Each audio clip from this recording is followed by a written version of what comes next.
드디어 풀려났습니다. 손준호 선수가 중국 당국으로부터 석방돼서 25일 드디어 한국 땅을 밟았습니다. 319일, 약 10개월 만에 모든 재판을 끝내고 드디어 자유의 몸이 되었습니다. 안녕하세요. 스네벤의 축구작가, 축구 썰쟁이 장동입니다. 319일이라는 시간 동안 말도 안 통하는 감옥에 갇혀있는 심정이 어떨지는 생각이 잘 안 듭니다. 결국엔 끝이 다가와서 손준호는 중국에서의 생활을 모두 정리하고 한국으로 돌아왔습니다. 25일날 한국에 들어온 것이고 재판과 석방은 그보다 훨씬 전에 이루어졌다고 하네요. 그러니까 25일이 한국에 입국한 날짜, 재판과 석방 날은 아직 확인이 되지 않고 있습니다. 그동안 중국에서 생활할 때 쓰였던 그런 기반들이나 행정적인 것들을 모두 정리하고 들어온 것이 25일이고요. 그리고 그동안 어떤 일을 했는지에 대해서는 손준호 선수 측에서 밝힌 적은 없습니다. 그리고 스포츠조선의 단독 보도에 따르면 손준호 선수가 중국에서 최종 무혐의 처분을 받고 석방되었다고 합니다. 지난 5월에 체포된 후에 기약 없는 구속 그리고 재판을 넘기면서 손준호 선수 개인은 수감 생활을 하면서 할 수 있는 최대한 운동을 하고 식단을 조절하면서 몸 상태를 조절해왔고, 실제로 구치소 내부에서도 운동선수이고 미결수임을 감안해서 어느 정도의 배려가 좀 있었다라고 합니다. 하지만 손준호 선수의 마음은 많이 다쳤나 봅니다. 실제로 재판은 입국 날짜보다 좀 더 앞서 열렸고, 판결이 내려진 후에 석방되어 준비하는 기간과 한국에 돌아오는 과정을 철저히 손준호 선수는 비밀리에 움직였다라고 합니다. 지난 5월 역시 구속되리라고 생각하지도 못한 채 휴가를 맞아서 한국에 치료차 돌아가던 상황에 출국 심사도 무사 통과한 자신이 체포되었던 적이 있던 상황이라서 자신의 일을 봐주는 일부만 제외하고 누구도 손준호 선수가 한국에 돌아간다는 사실을 모를 정도로 숨겼다고 합니다. 그리고 한국에 도착해서야 대표팀에 소집되어 있는 동갑내기 선수죠. 손흥민, 김진수, 이재성과 통화를 했고, 박문성 해설위원 유튜브에서도 봤듯이 박문성 해설위원과도 통화를 한 것으로 알려져 있습니다. 일단 손준호 선수는 당분간 부산 본가로 돌아가서 가족들과 시간을 보내면서 휴식을 취한 후에 몸을 만들면서 하반기에 복귀를 위한 시동을 걸 것으로 보입니다.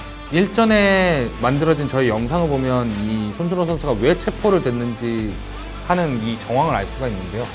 일단 산둥 타이산 하오웨이 전 감독과 산둥 타이산의 여러 중국인 선수들이 승부 조작 및 뇌물수수에 연루가 되었고, 이 과정에서 손준호 선수와 친했던 진징다오의 승부 조작권이 얽혀 들어가면서 손준호도 의심을 받게 되었던 상황입니다. 왜 진징다오랑 친했냐면, 진징다오가 한국말이 돼요. 그러니까 조선족이라서 이 사람의 한국명은 김경도고 이 말이 통하니까 친하게 지냈던 거예요. 그리고 동시에 손준호의 중국 이적을 주도한 현지 에이전트까지 감독과 더불어서 뇌물 혐의로 체포가 되면서 손준호 선수를 둘러싼 상황이 최악으로 흘러갔죠. 중국의 분위기 자체가 축구뿐만 아니라 여러 스포츠 다양한 방면에서 승부 조작과 여타 부정행위를 엄단하고 처벌하자는 분위기였던 데다가 특히 중국 축구대표팀을 둘러싼 뇌물 및 부정 발탁 사건까지 터지면서 엉망이 된 상황이어서 손준호 선수에게 좋은 상황이 아니었던 거죠. 그리고 이 불똥이 손준호 선수에게 튀게 됩니다. 손준호 선수는 당연히 그렇게 한 적이 없다라고 했을 것이고, 중국 당국은 손준호 선수가 범죄 행위에 연루된 증거를 찾기 위해서 노력을 했을 겁니다. 사건 초기에는 빠른 석방이 예상되었지만 이 시간이 길어진 이유 중 하나도 중국에서 이 사건을 하나의 큰 덩어리로 해결하기 위해서 조사를 거듭하던 끝에 길어진 것이라는 이야기도 있었습니다. 결국 이 사건은 새해 들어 중국 축구협회 쪽의 사건이 정리되기 시작하면서 해결의 급무살을 탔고, 이후에 손준호의 승부 조작 관련 최종 무혐의 판결을 받으면서 기나긴 사건의 끝을 볼 수 있게 되었습니다.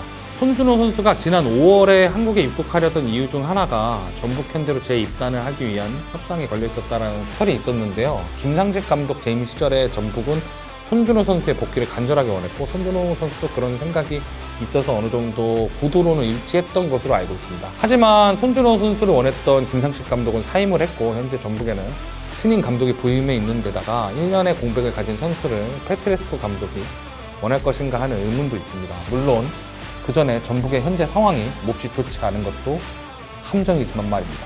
이번 사건을 보면서 이런 상황이 생겼을 때 중국 사법당국이 어떻게 행동하는지 알 수 있었습니다.